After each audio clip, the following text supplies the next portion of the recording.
All right, call the meeting order. This meeting of the Underhill Planning Commission, July 6th. Does anyone have any additions to the agenda? I want to have that motion before us. Oh, can we do that with ADUs? Do you mind? Yeah, right. But We'll just include it. make sure that, yeah, we don't forget, please. Okay. You won't. Because it feels, yeah, you won't. Because it feels tied up together. David.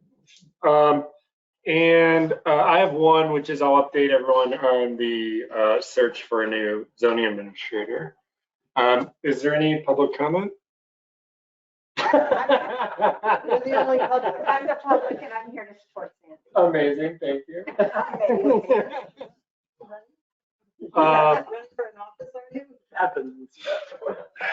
Okay, so the update for the search for zoning administrator is nothing good. We have only received a few resumes, and they were from people with pretty much no experience, unfortunately, and they were literally all from out of state.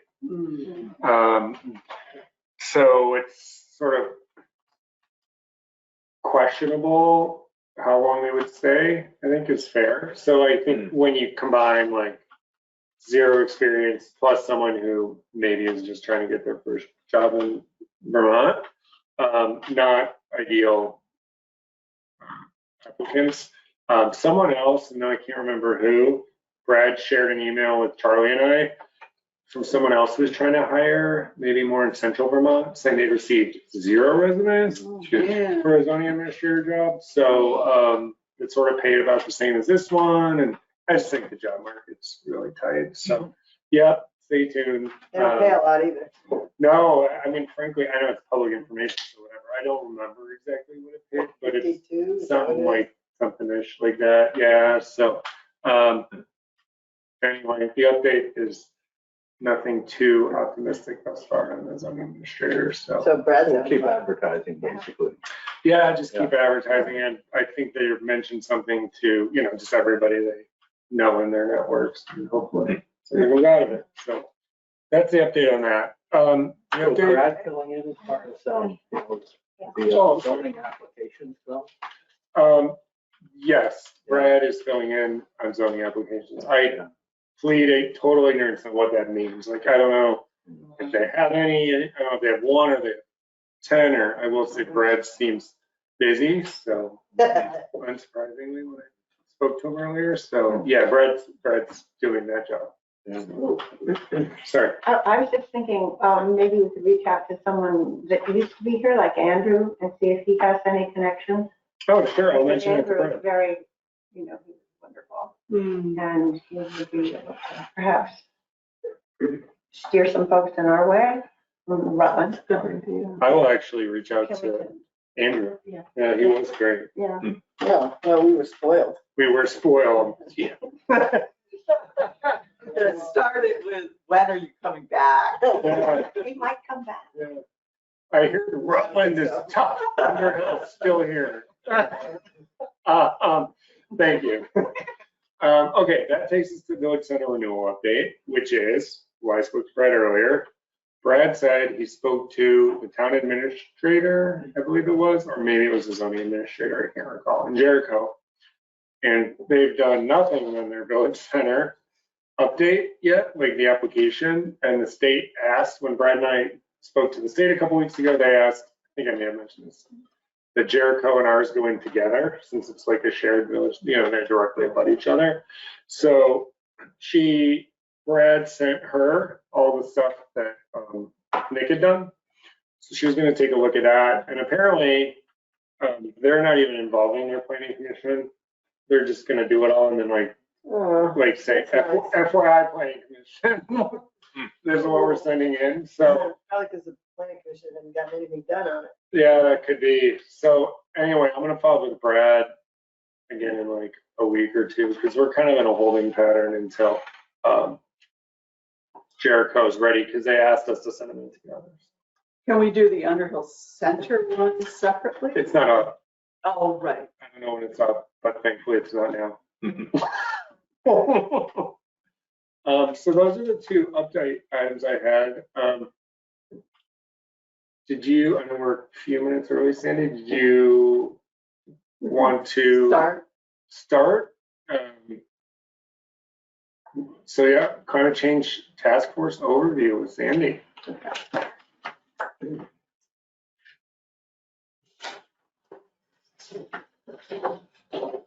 got some more. That's sweet, I like it. Thank you for doing this, Sandy. Well, it's part of the gig, isn't it? I just have to find this. I know that is. Are these packets for us? Yeah, I You want didn't me to want set to, them up? You want me? No, not yet, because then you'll just be reading. She doesn't want us, that's like distract. presentation pro tip 1, don't give them the papers until afterwards. Right? Oh, yeah. Do you want me to Otherwise, turn down it's the overhead light a little bit? Well, maybe we can wait till we figure this out. We can wait. Yeah, we can wait. I was gonna take the light back there. It's a girly. I got one of those. Hello. This is Michelle Carell How you doing, and Michelle? Karen, who are both on the climate change task. Oh, it is good. Yeah. Can I bring you up and chat? Carolyn, can you see that? Oh, Is it visible to you online? Yes, it is. Thank you. Great, okay. So it's kind of fitting that we're talking about climate change today when our temperatures are around 90. We're discussing global warming, our changing climate, and how best to prepare and how Vermont can do our part to prevent this ongoing climate change. Although we know that climate change isn't about one particular weather event, it's the trends over time. And our work was to look at where the extreme weather may be affecting us and how best to prepare. So that's what we have for you today. Some of the recommendations in here you'll notice are also in our hazard mitigation plan, in our town plan. The Energy Committee is working on some of these. And what we wanted to do was to identify those and make sure that they rise to a priority level in implementing. Also, some of the strategies in the town plan are in here also, especially the enhanced energy plan part. But some of the actions might be different, or the specifics weren't included in our town plan. We've tried to go a little deeper here. So we started this plan over a year ago, and we had help from Ann Jonda, who's the Chittenden County Regional Planning Commission Energy Program Manager, and she provided us with lots of information and even started our first draft for us, and now is working on other topics, so wasn't able to continue on with that. Let's see, there's a presentation mode here. Is it under view?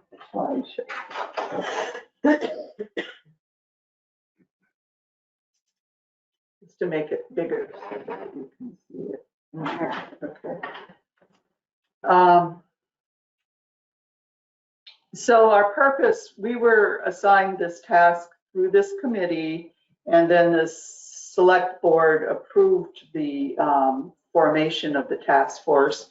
And our purpose really was to review current climate change reports, science, and recommendations that would benefit Underhill in reducing greenhouse gas emissions and preparing for impacts. This is the team that worked on this: myself, Eric Fisk, Helen Ingalls, Michelle and Karen are both here. Michael Ullman from the Energy Committee, and Kale Romanoff. We had an alternate, Gretchen DeHart, who was also part of the committee. Initially, we didn't know exactly how we were going to address this, and we found out that the best option really was to create a climate action plan.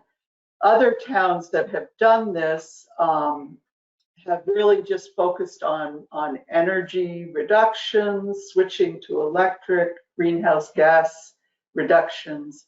We wanted ours to be broader than that, so it includes an inventory of existing emissions, reduction goals and targets, and prioritized reduction actions. A lot of these targets came from our town plan, which has that energy section. It also includes risk analysis and action recommendations that will be necessary to really prepare the community and natural systems for climate impacts. We also wanted to emphasize the urgency of actions by raising those to those high priority actions. Since there's so much you could do, we tried to focus in on what we thought were the high priority actions, both all for the town government, our committees, individuals, and the community at large.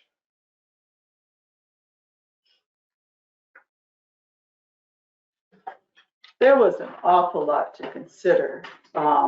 It was, sort of like what we went through developing the town plan. Some of the things the town has some control over and others we didn't have so much, but here are like the 4 main categories that we looked at and some of the details of the types of things that would be involved in each of those. We tried to glean some information to make educated decisions about these things. Some things we didn't have a lot of information about, but we tried to use the best data we could. And here's some of the education part that was involved in the process. We had presentations from a large group of people, our state climatologist, Leslie Ann Jonda, who I mentioned. Brad gave us an overview of the hazard mitigation plan. We talked to Jericho's transition town group. Michael gave us some information about what the energy committee is doing. Kale provided a lot of expertise, as did Kellen, who is an expert in renewable energy, and myself. We looked at the state climate action plan, the climate assessment, resilience toolkits, all kinds of different reports and websites that had materials, and other towns that had already developed their climate action plans. We used town data, the Underhill census data, open land contracts, UVA lands, trying to gain as much as we could about our land, our agriculture. The Chittenden County Regional Planning Commission did some data analysis on our forest carbon statistics so that we could have a little bit more knowledge about the value that our forests provide in carbon sequestration. What is the UVA land? That's the use value, it's current use. Okay. Yeah, the state current use. It's actually called use value appraisal lands, but everyone says current use. Yeah. And the health department has some vulnerability index that we used also.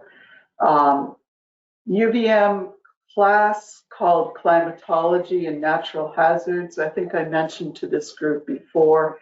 They focused on Underhill, they came here, they looked at maps, they did some data analysis for us, which was very helpful because they looked at things that we might not have included otherwise.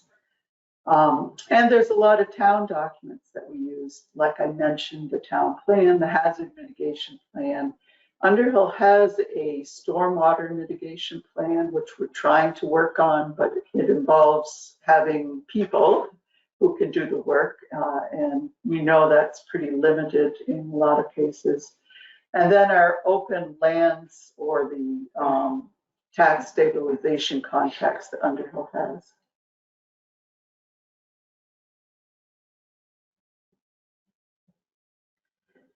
So in all, it came down to organizing it into these sort of general categories. We include some information about the climate of Vermont and Underhill, but we realize there's a ton of information out there. So this report does not have everything.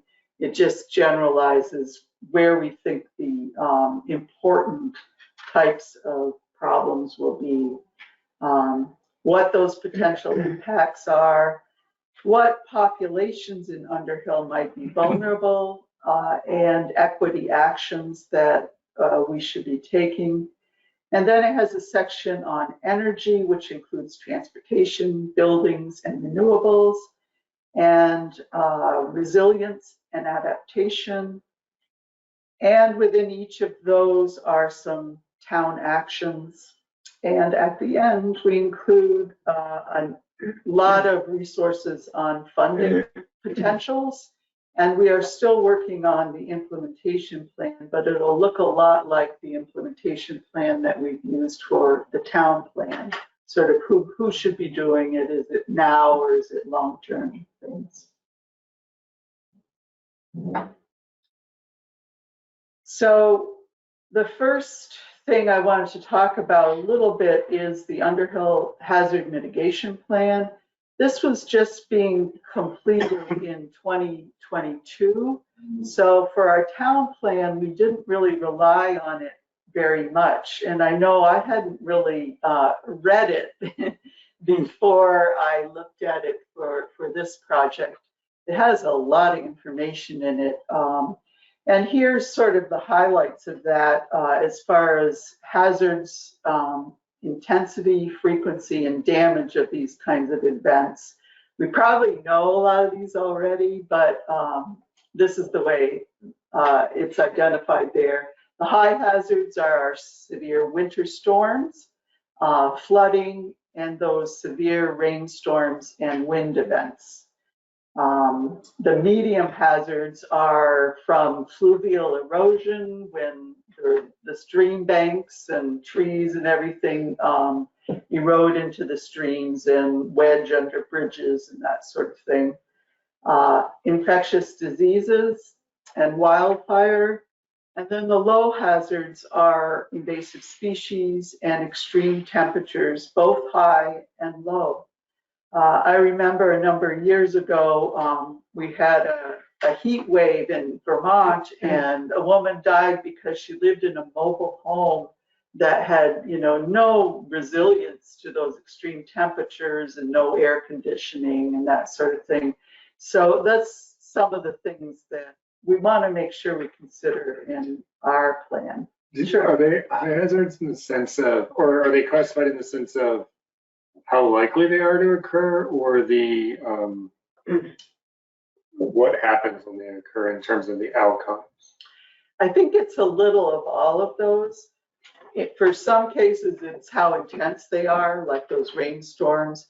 Maybe they don't happen all the time, but frequently enough so it's considered, or the damage from those is so intense that you want to make sure you pay attention to it. Okay. So I think it's a combination of all of those things.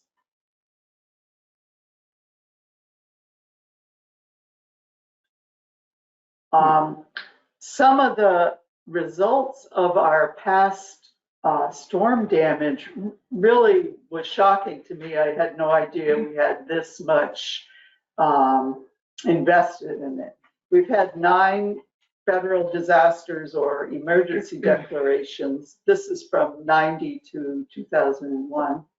320 storm events, 2 deaths, 3 injuries, over $9 million of property damage, and about $500,000 in crop damage.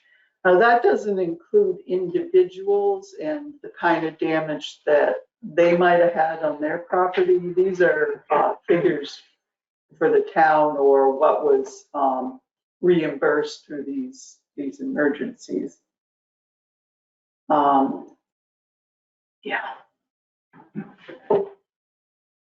One of the things that the students were able to do was to look at a tool that the transportation department has called the Transportation Resilience Planning Tool.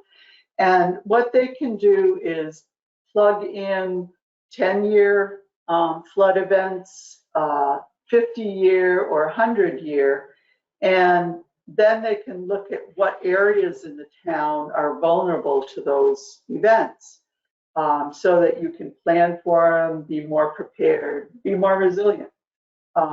In this, they found 11 road segments where that flooding and damage could be serious in a 100-year event. Some of the lesser ones, affected different ones, but I was able to meet with the infrastructure committee to have them look at this and consider what kind of infrastructure things they might want to do, as well as giving us feedback on what things we had identified.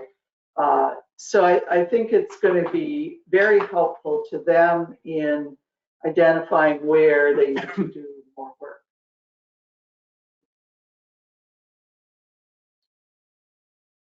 We tried to identify who would be most vulnerable in town.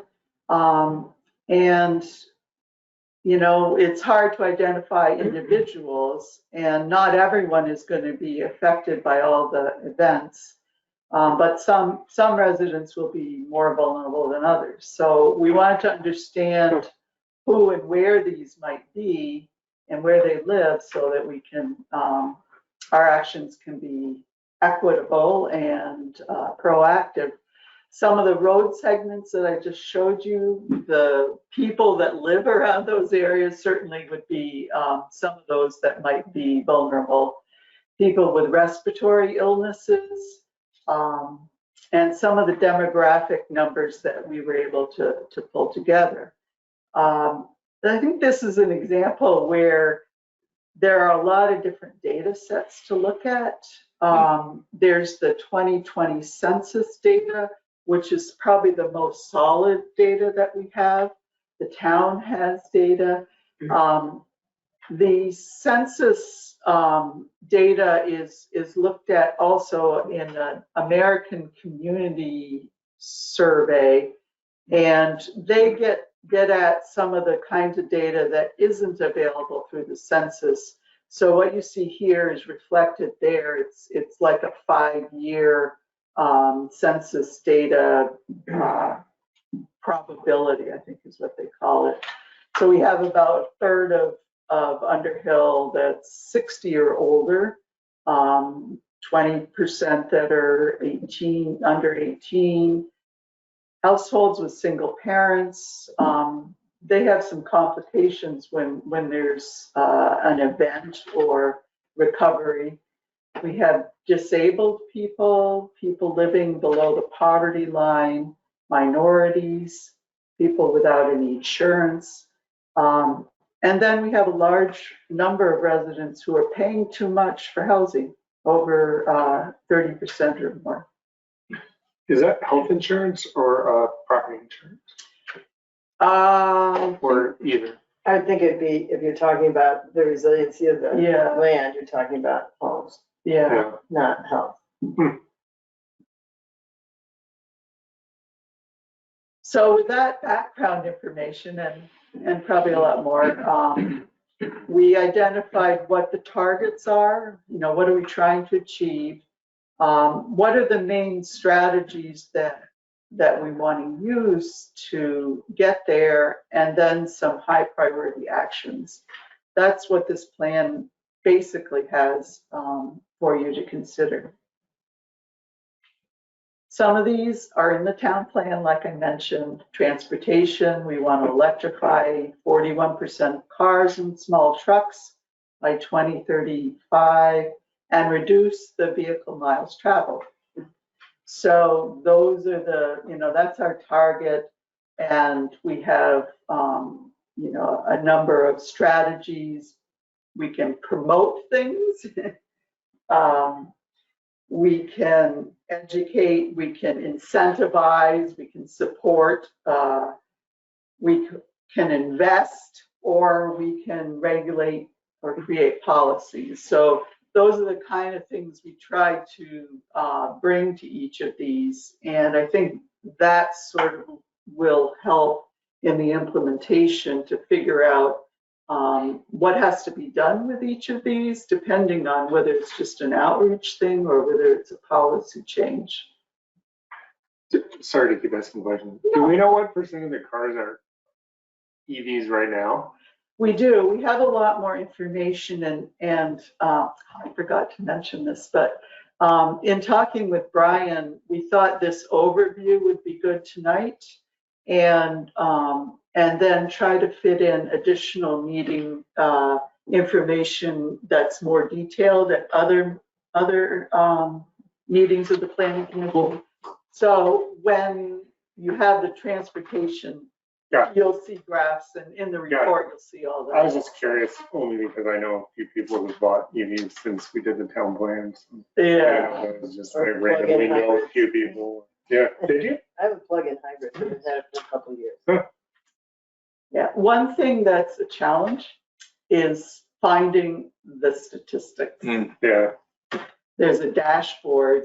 It's updated sometimes, not so much. So hopefully our plan isn't perfect, but it shows you trends and Yeah. cool. For buildings, weatherize 36% of homes and electrify, especially with heat pumps, 37% of homes by 20. That's a long way from now. Holy mackerel. So I think there might be an error there. And that's 2035. Go ahead. The only trouble with heat pumps is that in our really severe cold days, they don't provide as much as you need. Mm-hmm. Yep. I think it depends on who you talk to. Yep. Is that right? Yeah, mine works when it's 15 below, so I'm not. When's it ever colder than that? Well, A day here or there. yeah. So Huh. spews out more Fujitsu. How old does it, cold it's does not it, that old. or how much does it heat that room? It might spit out air, but is it 50 degrees or? My house is really insulated and small, so. Is it a Poston? Did you build a Yeah. Poston? Does it depend on the type of soil? What's that? Does it depend on the type of soil? Soil? No, it's just an air source. Yeah. It's Well, good thing outside. It's not the ground. it's not a brown. No. Oh, no. And we'll build that. Very few things would be like I that. don't know.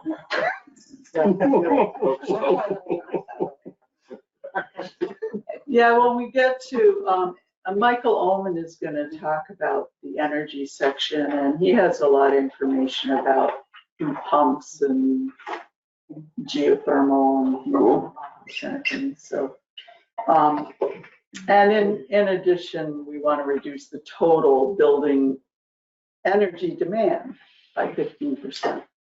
Certainly, conservation is the best thing. What do you mean by total building energy demand? What do you mean by that? That means how much energy buildings need. If you weatherize, then you don't need as much energy to heat it, right? Or if you upgrade to a heat pump and you get rid of a propane furnace, it's a huge difference Mm-hmm. in energy Yeah. savings. It's not just energy demand, but the type of energy. Mm-hmm. Right. Reducing fossil fuel use is a major strategy, as you can see, minimizing that.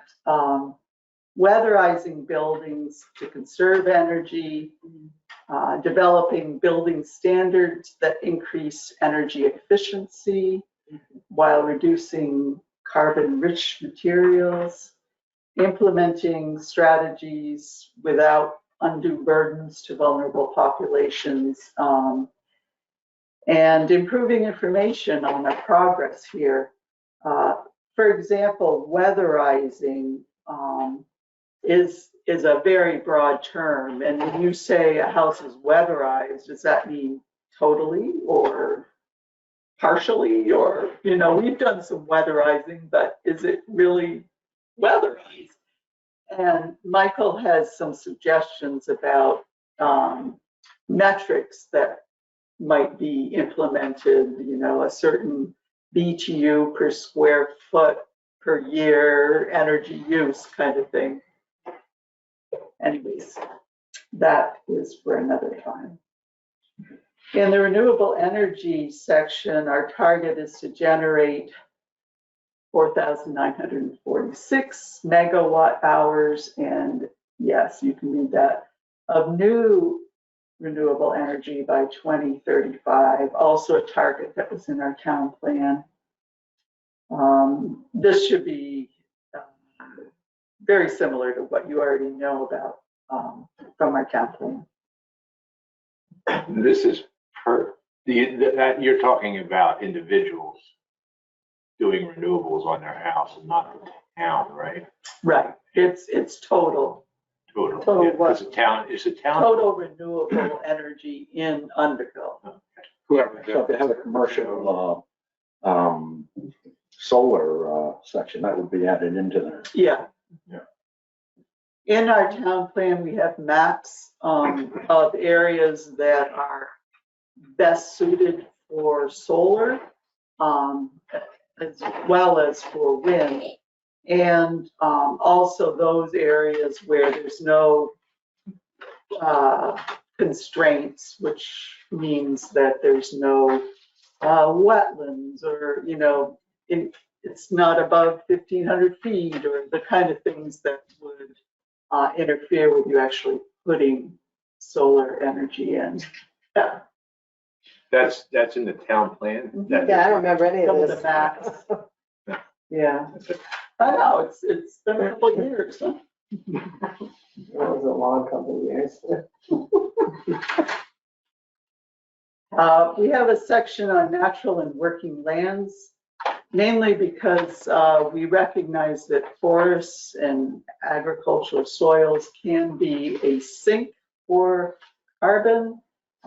So our target is to ensure that land is managed to maintain and increase current levels of carbon sequestration, ecosystem services, and provide food security.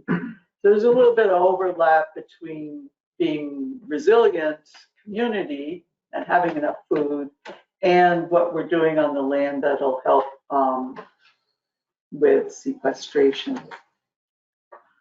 If there's anything you don't understand, you know, feel free to ask questions. This one, like I mentioned, we got some good data from Chittenden County Regional Planning Commission that allowed us to really recognize that right now our forests are taking in more carbon than our estimated emissions from Underhill. So what we do on the land will really determine whether we continue along that vein or whether our forests start emitting more than what they are now.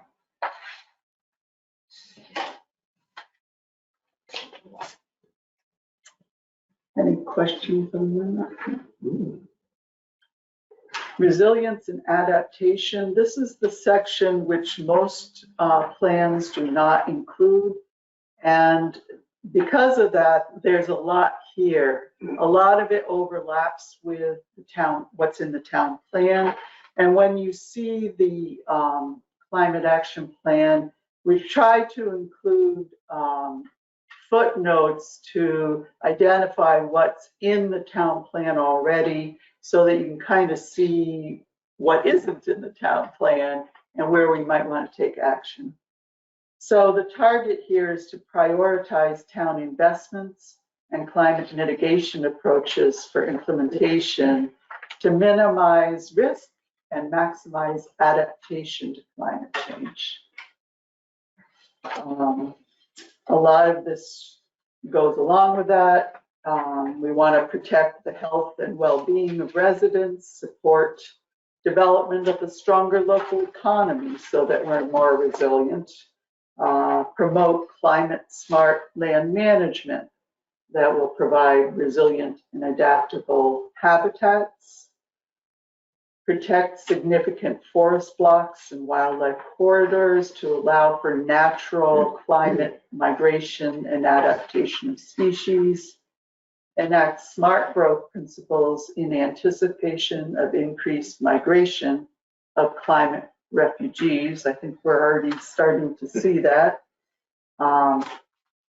Protect the functionality of Underhill's hydrologic resources, including stream channels, banks, wetlands, beaver ponds, and land cover, particularly on vulnerable slopes, and enhance the town's energy response and recovery capabilities relative to storm and other community impact events. We talked about that last one a little bit when we were doing the town plan. It's not that we don't have good emergency services. We have a great fire department, and we have some coverage from state and local sheriffs and that sort of thing. But what we need is communication about events. All of a sudden it's flooded on Irish Settlement Road. How would you know that? And, is my house flooded? That sort of thing. Helping neighbors where, the power goes out and you don't know if that elderly person is going to be okay or not. It's all those kind of responses that really take a community to implement, in addition to what we already know as our formal emergency response programs. So community resilience really is about communication, cooperation between non-government, government organizations, and individuals. One of the things that I was thinking about was we have a lot of organizations that are active in our town. There's the Lions Club and Mountain Villages and schools and the network of schools, the churches, the VNA, and many more. But we aren't really communicating together about what each other is doing. And if we were working together with the town and the community, we could really strengthen a lot of our resilience capabilities. And finally, we have funding opportunities. Chittenden County Regional Planning Commission has a new web database about funding, and it's really great. And we should be using it with the Planning Commission for all kinds of things. I recently just found it. They probably just finished it. It has state and federal connections for funding opportunities that will really help this plan and a lot of town things. In addition, the Federal Inflation Reduction Act, the IRA, has already implemented some tax incentives for implementing a lot of weatherization and electrification kind of things. And more of that will be coming by the end of the year. And also the state has identified that they are going to put funding into towns that have a climate action plan that includes adaptation and resilience.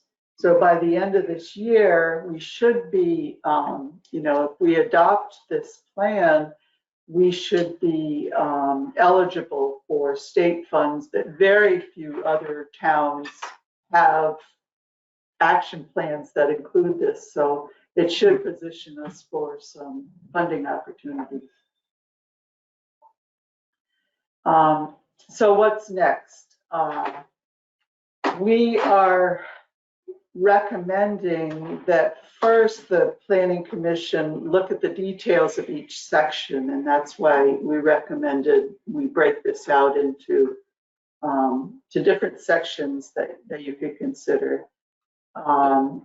Many of you are new and you weren't involved in the town plan, so I think this will just help you learn more about what we already have there and what we don't have. And our hope is that you will embrace this climate action plan and recommend to the select board that full implementation is needed. So as far as how to use this information in addition to our town plan, it can take a number of different avenues. One, it could be an amendment to the town plan as in its whole entity, or it could be that we prioritize actions in the town plan that will help us with our targets here, and any policy actions that aren't in the town plan. We can't really include them in our bylaws or zoning regulations if they aren't in the town plan. So we would need some way to add them as an addendum or as the whole plan that way. After the Planning Commission is done, we would then go to the select board with the plan so that they could review the sections in detail and set in motion implementation of it, and consider funding and policy priorities for action. So that's what I have for you today, and I will hand out copies of it. It is not posted currently on our Planning Commission website, but when Amanda gets back, I think next week, I'll have her post it on there. So if you want to just look at it electronically, you can. Sandy, do you remember where in our plan the information on energy was? The energy It's like a section. whole section. Is there? Yeah, it's in there. Yeah. Thank you very, Yeah, it's awesome. thank you very much. What's the time frame? Oh, I'm sorry, go ahead. No, I was gonna ask, I might be asking, I don't know if I'm asking the same thing as you. My question was gonna be, how do you want to break up the sections in the meeting? Maybe we could all sort of agree on, I don't know if you want to do it in half-hour blocks or what you were thinking about. Well, Oh, I'll leave that a little bit up to you, but what we have so far, let me take this off so we can see Oh, Carolyn. did you get one? Okay. If you have one on your lap, you No, I don't think so. Did you get one, dude? I have one.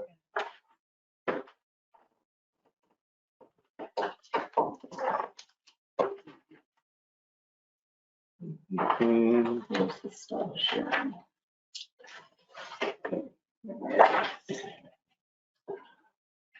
I think if you expand that little thing in the upper right with those arrows, then you'll get the, huh. Can you expand it again on the left there? No, sorry. We lose Carolyn? No, I think can you drag it? Just drag the square. Actually, if there's an extra copy there, I'm going to see Carolyn tomorrow and I can give her a copy on it. Oh, hit the computer button on the left. There is. See, go Yeah. above the X, there's a computer screen button. Is that it? Over on the sidebar. Over here? Yeah, go down, that. Thank you. Yeah, there should be plenty. Did you get them? Yeah, I got it. We discussed who would give presentations so that you can hear other voices besides me. And Michael Ullman isn't here today, but he would be available at our next Planning Commission meeting. Forget the dates, but it's in a couple of weeks, right? And then we would have to have, Kale is going to do the resilience and adaptation. A guest appearance by Kale. Yeah. And Karen is going to do the working lands, working in natural lands. So Okay. that's the order we have of presenters. So, sorry, it was Michael, Kale, Karen. And Karen. Okay. So every 2 weeks. Every 2 weeks we have a meeting, yeah, the first and third. So if there's 5 in the month, we just have a longer break. Okay, so we have 3 If you can, presentations. if you can handle that. Yeah, You I can think ask it's a lot of questions and that sort of thing. So maybe we should just, well, do you want to see if folks are available, like, just at the next 3 subsequent meetings? We talked about that Oh, okay. already. That's why it's that order that I gave you. They're okay. available at those times. I just didn't write down the dates. I'm So sorry. Okay. the 21st is the next one that I get to do with Michael Owen. And Right. then August 5th. And then, It's Kale. the 19th. Oh, you've got this. I know, do you want to take over running this whole deal? Because I think I do better. Don't apologize. I'm hoping that you'll volunteer to. Okay, so those would be the next 3 meetings for the agenda. Okay, and Michael's doing energy. You're doing lands, Karen, and I'm sorry, what was Kale again? The resilience and adaptation. Resilience and adaptation. Okay, I'll put them on the next 3 agendas. Resilience and adaptation. Are there any objections to doing, I'm thinking, what, 30 minutes per? Is that the right amount of time or? Yeah, okay. 30 minutes. I'm not sure what the future of our task force is going to be. We haven't really figured that out yet. There is interested in convening some sort of climate summit with all the town committees and residents as a way to educate and do outreach about it. But we don't have any firm plans about that right now. Okay. Okay. Well, this is amazing. Thank you, all 3 of you. I'm going to steal 2 more of these and hold on to them for Bart and Tim so they don't get tossed in recycling bin. I'll bring them next meeting. Awesome. Thank you. Yeah.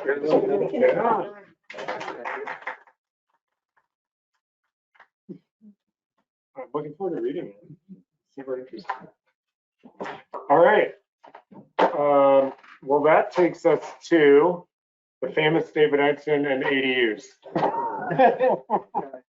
Are we going to finish this tonight, David? Are you feeling Let's optimistic? hope. Thanks for coming. Are you feeling optimistic that we finish ADUs tonight? No, not at all. Actually, I want to bring forth this motion. So, Thanks for coming. Thank you for coming here. thank you. Okay, yes.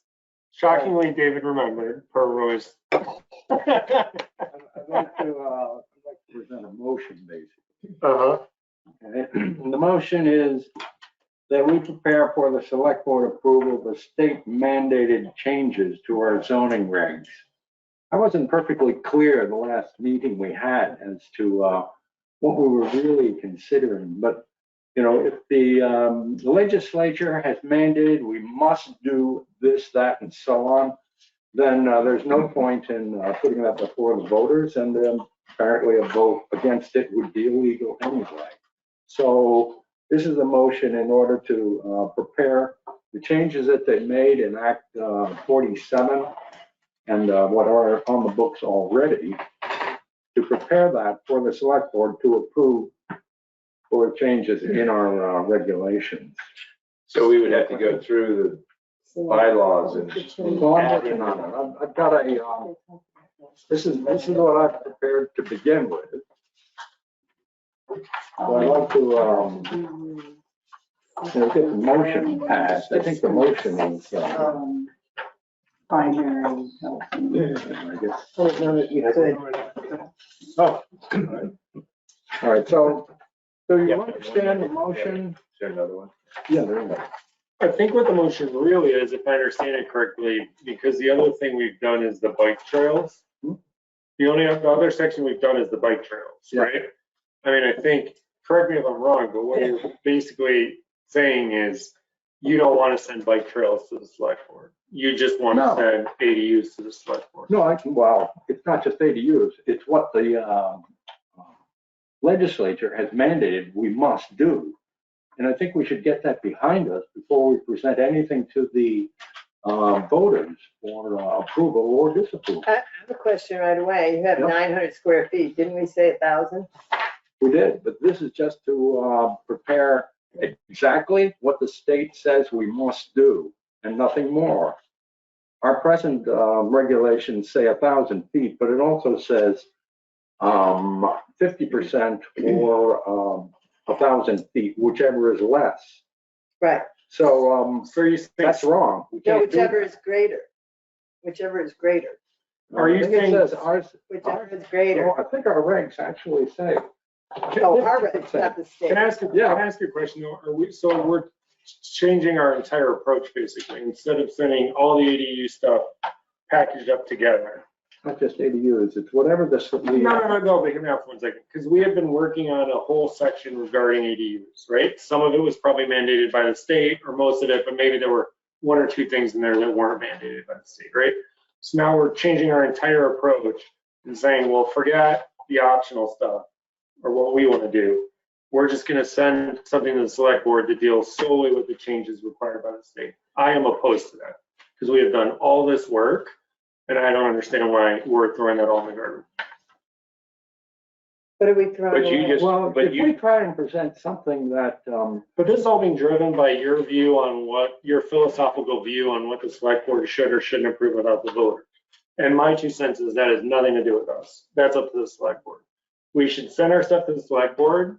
They're the elected officials. And if they want to do it without the voters and they have the power, great. If they want to do it, send it to the voters because that's how they feel, great. But that's up to them. It has nothing to do with us. well, do you understand that what they have passed down in the legislature is something that we absolutely have to do in our regulation? No, of Yeah, but course. you understand? We would end But up you're changing. stripping it into 2 parts. We'd end up changing the wording.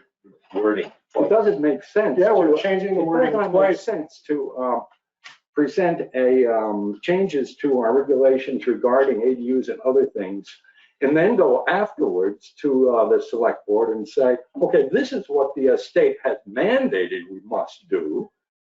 Well, And, why are we splitting it apart when we can just send it as we have it, like all the work we've done to the select board? You're doing it basically because you just don't philosophically agree, unless I'm misunderstanding, that the select board should approve stuff without the vote.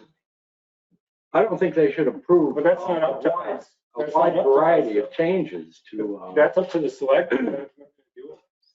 It's not our job. That has nothing to do with us. If the select board wants to approve stuff without the voters and they can by law, that's like up to them. Well, I don't think you understand that the state is mandating that we must do. No, I get it, but we were doing the And that was state, just passed with Act but we were 47. doing the state mandated stuff along with like other stuff with ADUs. It Like we had doesn't say this. when we have to implement it, No, and we're in the process of implementing it. It's, It's It does just say when. taking. It says you have to allow it now. that's right, That's as what the of state July says. no, it 1st. doesn't say you have to pass it. It just says you can't. So if someone challenged it, Underhill would just have to say, you're right, our rules aren't updated, no problem. Go ahead. I just The don't way it understand why presently we're. stands, if people act the way our regulations presently stand, and it's something that the state has mandated we cannot do, it just opens the town to legal suits and a mess. I have a question for you, David, that Yeah. might help settle this. I think what David's being very clear about is that we absolutely have to get this done. We don't. Who said that? Did our town lawyers say the planning commission has to have this done It in was- the next 2 weeks? No we- one's told us that. We have all this work we've done. It's all packaged up. Like today it's gonna be done. We're gonna send it to the select board. And this is because you don't want the select board to approve stuff without the voters. And that's not up to us. No, you're You're expanding, misunderstanding, you know, what No, you that's what you think said. I am saying. No, you Yeah. said You're it. not quite. You said it last week, David. That's why you said you wanted to do this.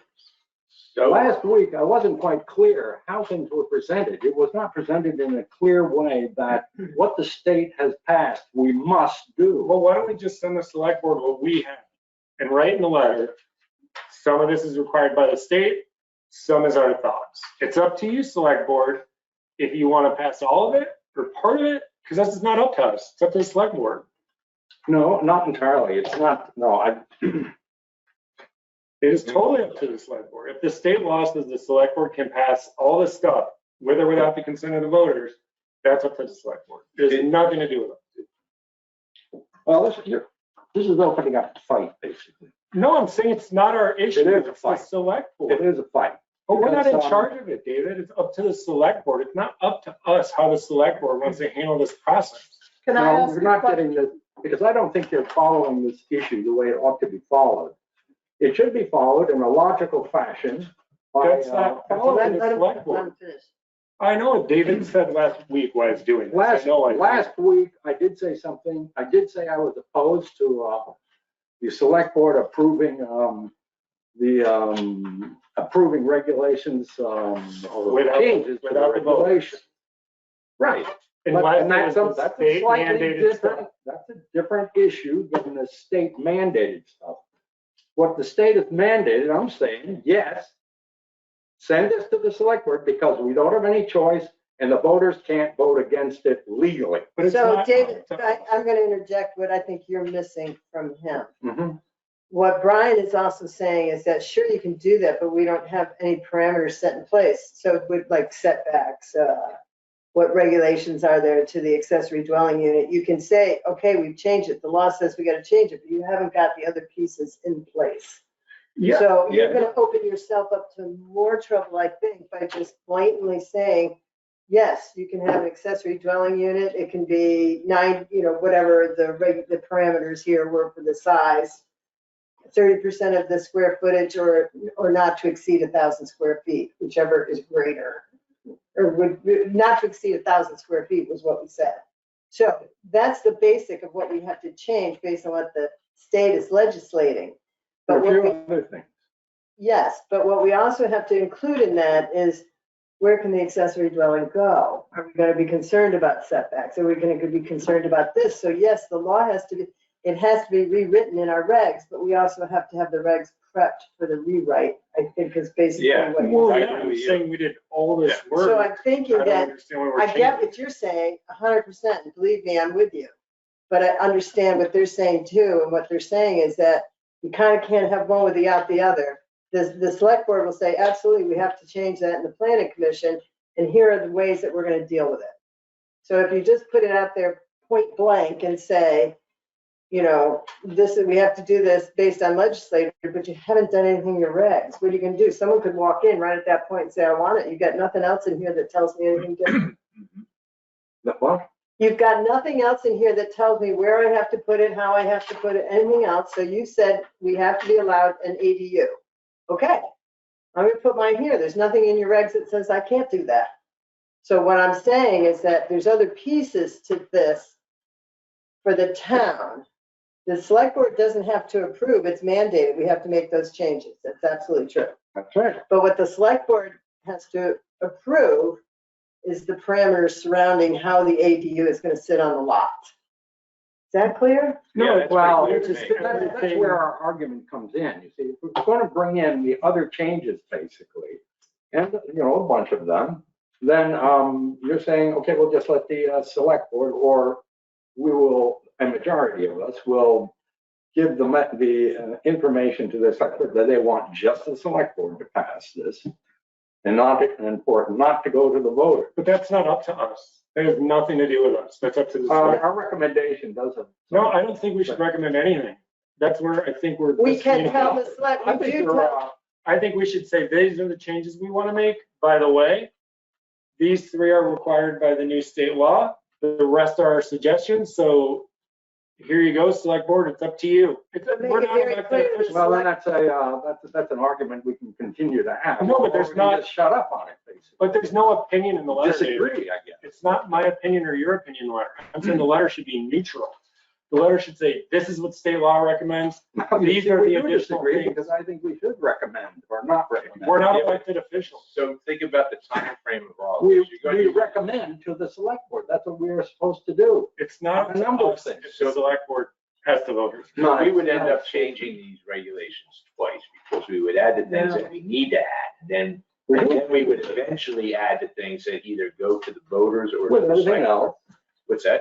Yes, with everything else we want to do. So I'm going to throw another wrench into the works, because we are talking about what other kind of regs we want following the ADUs. Mhm. But if the state says you have to allow it, what other regs do you need to give it? If the state says you have to allow it, that the only thing that can withhold it is a water wastewater permit from the state of Vermont, you can't specifically tell them where they can. Sure we can. If the state says you can't. Well, you would have to can't use restrict it more than a single family home. You would have to use the current regulations, which aren't that clear. Yeah. And the current regulations are wrong in several instances. Ours are Yeah. So clarifying.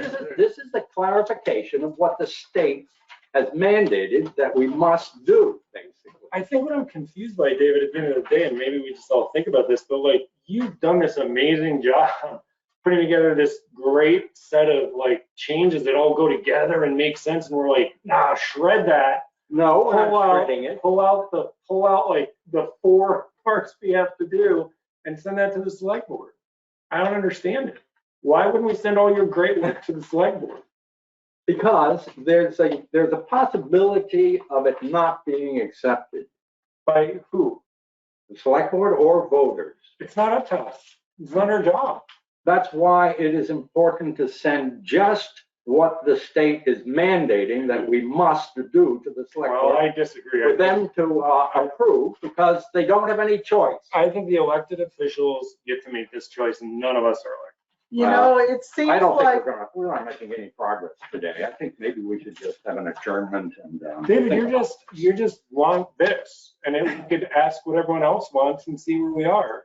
Yeah, Can but I- Brian, can I- you just want to push it through the way you want to push it through. You don't want to listen to this. I have Why no don't we view on why don't we all just be democratic here? Yeah, Just there's take no a view on deep breath. ADUs. Can we all just maybe say one sentence? We know Yeah. what you believe, we know what you believe. What do you believe, Boris?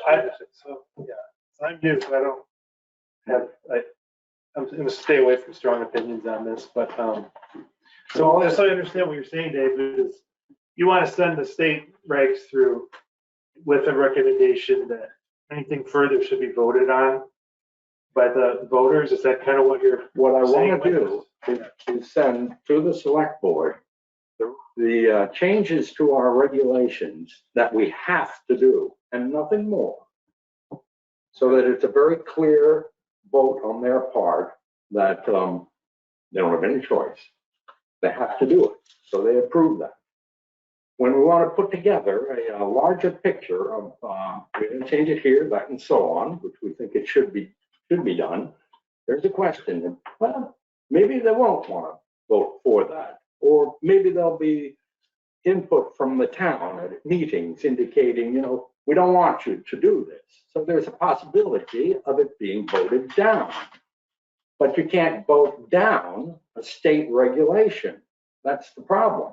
That's why it should be presented to the select board as just what the state has regulated us to do, mandated that we must do, and get that passed. And then go from there and do whatever we want to do, basically.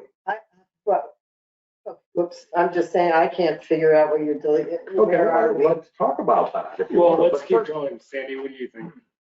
so what I see here is us going backwards, and our regulations that we've worked on really talk about I think are better than what the minimum is that the state is requiring. So I believe we should include this as part of the package that we're working on, so that they know what the minimum is and they can see how ours are actually better. I don't Well, I don't see us going backwards, David. We worked so hard on the I honestly can't work on these anymore. No, we're not. We're just. I'm over it. David, I have a question. Yeah, I mean, I don't know if anyone- I lost it as you were talking about that. Are you feeling this needs to get done immediately? Hmm? Are you feeling this needs to get done immediately because of this legislature? I think it would be, the quicker it's done, the better. Get it passed, get it behind us. We don't have to pass it. It's just, it's legislature, so we don't have to pass it. The select board has to decide what. Well, in the meantime. Does the select board have to decide what goes in when we redid the plan, did we run that by the select board? What After plan? it's done, when we redid the town plan? Yeah, they had to vote or something. Okay. Yeah. So what is your major concern? We just want to get this, what the state has mandated that we have to have in our regs passed. Get that behind us, So- and then we'll go ahead with what we want to do. So let me give you a hypothetical. I want to put an accessory dwelling on my property. Well, the state says I can do it. You can't tell me where I'm going to put it, where I'm not going to put it, because the state says I can do it. Because we don't even have setback regulations And to can where we for have- accessory dwelling units. But that's what I mean. Can we even do that? Yes, That's my they point. just can't be any more strict than a single family residence. Okay, So so, present regulations, for instance, say that the property has to have an owner on it or something, we've got three Right, different descriptions of that. Right. The state threw that out. That's gone. Yes, it is, totally. no, there has to be an owner on the property. No, So we should read the No. regulations. Yeah. no, Act We did that. 47 says nothing about ownership of the property. It's eliminated it. So that's, I mean, we need to, Now take a look at Act 47. I will, trust me. I will too. I've got it here. This is what it says. I don't have to take a look at it on film. Right, this is it. Accessory dwelling unit means a distinct unit that is clearly subordinate to a single-family dwelling, has facilities and provisions for independent living, including sleeping, food, preparation, sanitation, provided there is compliance with all of the following. A, property has sufficient wastewater capacity. B, unit does not exceed 30% of total habitable floor area of the single-family dwelling, or 900 square feet, whichever is greater. That's the state. Period. That's it. That's all. There's nothing more, nothing about ownership. Interesting. Yes. So that's why I want to do this, get this behind us, just get it done, and there's no contradiction So I guess, with what the so state someplace says. like Pretty Burlington is simple. gonna have to redo theirs because Hmm? Burlington. Everybody has has to their own law, redo right? it. I mean, Well, so Oh, Burlington redid their short-term rental. No, Burlington That's is different not. than accessory dwelling. unit. Burlington's not. Oh, okay. Yeah, no, that's short-term rentals. Oh, okay. Got it. That's what that has to deal with. So everybody has to. I mean, okay, Act 7, Act 47, it's the law as of July 1st, basically. So that's the way it is. And what does Act 47 say about implementation? It has to give towns time to respond. It has I to. mean, there's people who won't have this done in years. Let's be honest. What did, Yeah, right. Implementation? Yes. Oh, well, it's, I mean, it's, the the state law, doesn't say, this law is implemented as of July 1st. But Yeah. there's towns that won't, no, there's towns that I won't. get listen to that, their but the bylaws for state says years. it's implemented as of July 1. Mhm. We now know you can't deny it, Right. but the state can't say, oh, your town plans change as of now. They can say, the state is going to give towns time to implement it. Well, what they can say, or what can happen is, as far as I understand, is that you have regs that are not in compliance with it, and you go ahead and do things. Well, somebody can come in with a lawyer and say, this is what the law is. Only if you Couldn't have deny done the it permit. anyway. Only if you deny the permit. Yeah. You know, if you give a permit for something that doesn't fit in with it, I don't, either way, I can't think of the specifics on that. So what are the other things about ADUs that we've been working on that you would like to see go at the same time to the select board? Well, here's my 2 cents. I would like more than two. No, here's my 2 cents. I personally, I have no appetite to go backwards on this. So if we're gonna do this, I'd say we just send it to the town lawyer, because that's who should be doing this, not us. Send it to the town lawyer, say, so the zoning regs need to comply with section 47. This is what we think does it. Can you confirm that's right? And move ADUs back to, let's just go back, start at section 1. Because, yeah, I'm burnt out on it, to be honest. That's just. I came into this thinking, we're gonna finish tonight, we're gonna Dinner. approve that section, and then it's ready to go to the select board. Yeah. That and the trails, we're done with those. If we're going back to step one, There's no I vote we reason move to ADUs do this. back. Yeah, like, We were, So- we were so- continuing a discussion, as far as, We had a everything detached, except for accessory dwelling would be within a certain So I perimeter, got, a certain distance from a main dwelling or something. That was still I'd an like open to say discussion. yeah. as far as the, like, the owner does not have to live there. Okay, so we have to delete that. So we do No, I'm have to not look sure at you all of do. this. No, you Not don't. sure. It didn't say. Well, that's anything right. about it. No, it No, doesn't say anything, David. This goes to the town lawyer. David, you're not a municipal lawyer. I'm not a municipal lawyer. It goes to the town lawyer. So it's like minimal So, information there. so when this one, no, so this one, this goes to select board and they approve it. That means the rules are significantly scaled back as Yeah. far as There aren't ADUs any rules. until we resubmit, right? For example, like the owner occupied primary, part of it goes away until we resubmit to the select board. Is that what we're talking about? I don't think so. I think that just means that, I mean, that isn't the whole rule. No. I think our rules still carry, except for we have to adjust it, based on that section about the size and the. Just wearing my legal hat for 2 seconds, like, there is no way we should be getting ahead of like CCRPC on this legislation and sending changes to our select board. If we should be giving this months for CCRPC to look at this, say, hey towns, this is what Act 47 means. This is what our interpretation is. This is what you should be doing. Like, we do not have to rush anything. Yeah. Like, let's let the professionals, my 2 cents is let's let the professionals who deal with municipal law interpret this, tell us what they think, and then go from there. I would like their input on it, yes. I think we can get things in a presentable fashion so that they could say, yes, that works, and that would be fine. So I think that would be the best way to do it. I think, just saying, okay, What was the one step, what were the one or two things left we had to do? That we. Driveways, we were gonna talk about. Why don't we do that? Driveway, Setbacks, we're gonna change the setbacks from accessory units to make accessory units and accessory dwelling units have different setbacks. Accessory structures or accessory. Accessory structures. Yeah. Where we- use the right language. We actually, last meeting, we talked about shared driveways, not putting a new driveway in for an ADU. I think that's already in here. Is it? Yeah, I think I just read it.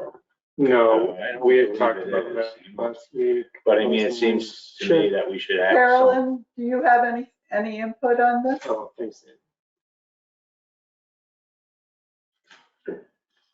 She stepped outside because she was tired of it. No, it's trying to unmute is always a challenge. No, I'm a little perplexed by some of this. I do agree that now that we have town attorneys, I would say with Brian to just, I'm a little confused where we're going on some of this, and I do disagree somewhat with David, because I think the select board and their, I would put everything we have out there and let them make that decision.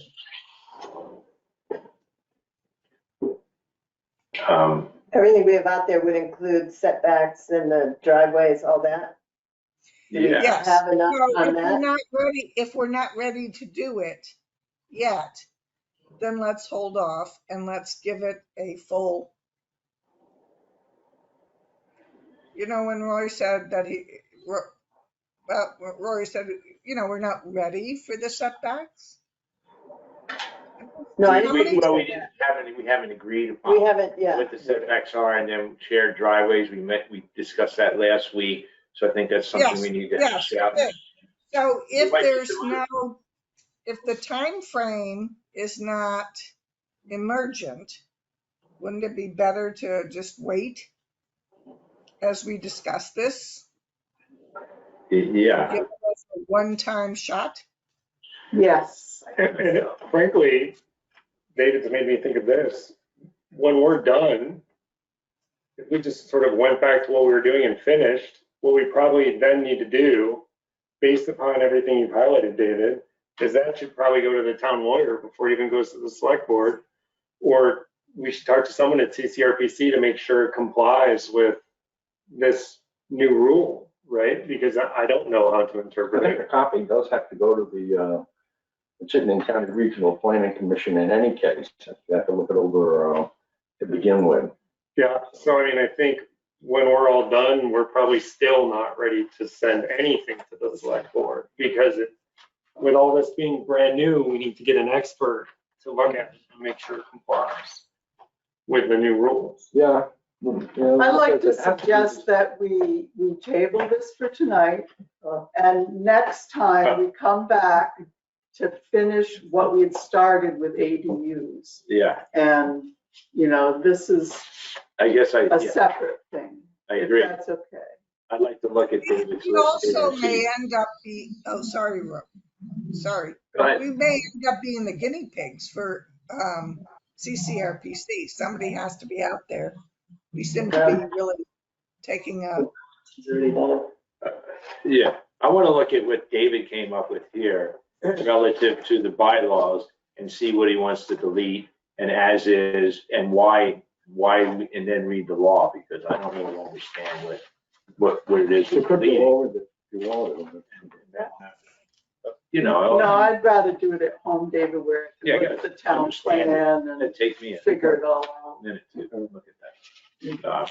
No. So, and then I guess maybe right now we should just come up with a list of things that we really need to pin down at the next meeting so we can be done with it at the Yeah. next meeting. So we come ready. Yeah, so to me, it's the setbacks and the driveway and a few ideas on all that, but I don't know, does anybody else have anything? Well, Yeah, plus that we we were need to- talking about the possibility of having a accessory structure within a certain parameter of the single-family dwelling in the larger acreage districts, so that you don't end up with a 15-acre lot in a 15-acre district with a house over here on one corner and the ADU on the opposite side of the corner. Yeah, that's a complicated Not situation. that you necessarily, get. it could be just set within 400-foot parameter of the single-family dwelling. Can I ask you why? Would that matter? The Just idea is that it doesn't break up the 15 acres into two actual Lots. yeah, in a way, and also interrupt with wildlife and Okay. so that's the reason, basically. Yeah. I'm very much with David on that, as you know. Yep. So, That was- but whether it's, you would say 400 feet, 300 feet, or whatever, I don't know. That's something, So those are the things we want to, we all need to review, So we have seven. setbacks, driveways, and in the forest 10 gardens. acre and 15 acre districts. The 5 acre and 3 acres are smaller, so that, They're pretty restricted already. yeah. So, and David, back in the day, we did have this discussion about accessory apartments or dwellings being accessory to the main dwelling and not putting them out in the hinterlands for just what David said, for that reason. Well, maybe we had the discussion. I guess it didn't go anywhere. So. Did you have, It took up several meetings. I don't know that it went anywhere. All right, so just to make sure everyone's saying the same thing. So next meeting, we're gonna go through, we're gonna take a step back to where we were, talk about setbacks, driveways, and forest fragmentation. Then, because I'm not dismissing what you said, David, then we would try to finish it. We would then try to get an expert's opinion on it from CCR, PC, or the town lawyer. Then after we had all that, we could circle back to what David brought up tonight. So let's finish, as long as everyone's good with it, we're gonna finish where we were, get an expert opinion, and then circle back. So finish where we were as one thing, and then as a second thing, get an opinion on. Oh, the whole thing. On the whole thing On the from the whole. lawyer, on the whole thing from the lawyer, and then when we feel like we know what this Act 47 is saying, then we can discuss how we would want to present it to the select board. One alternative being putting it into two parts or something, for lack of a better word. Well, all right, I don't think a lawyer is the thing. I think it is the CCRP, basically. I don't think the lawyer gets into this sort of a thing. It's just, it has to be reviewed by the CCRP, and then a copy goes to adjoining towns, that sort of thing. But I think it's the CCRP that actually is the one that checks out the dotted I's and crossed T's and that sort of thing. We'll start, Compliances. we'll start there for sure. I agree. So one more thing, this is just pertains to accessory dwelling units. It doesn't pertain to the fact that they changed every lot to a duplex lot. So there's all sorts of things and Right. regulations that need to be changed. And you're just talking about accessory I just dwelling. got started on this. Yeah, I haven't actually. When a duplex thing's a big deal. That's the big one. Yeah. That's the big one, the duplex. but we're already Right. covered, right? Yeah, I think we have duplexes allowed. We already allowed. Yeah, right. That's true. So, but there may be a few. other But it's the things. accessory dwelling unit. That's the duplex. If it's attached. You're going above. Oh, my head's on fire.